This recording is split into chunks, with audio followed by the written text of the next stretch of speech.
بسم الله الرحمن الرحيم لم يكن الذين كفروا من أهل الكتاب والمشركين منفكين حتى تأتيهم البينة رسول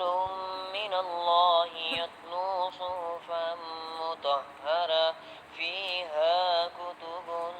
قيمة وما تفرق الذين أوتوا الكتاب إلا من بعد ما جاءتهم البينة وما أمروا إلا ليعبدوا الله مخلصين له الدين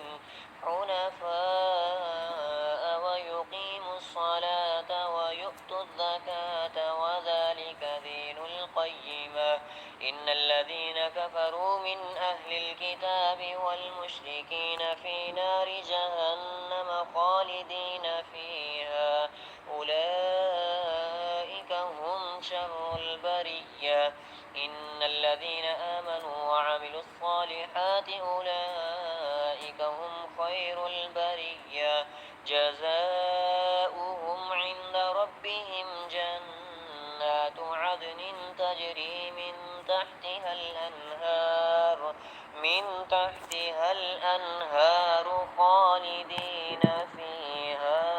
أبدا رضي الله عنهم ورضوا عنه ذلك لمن خشي ربه.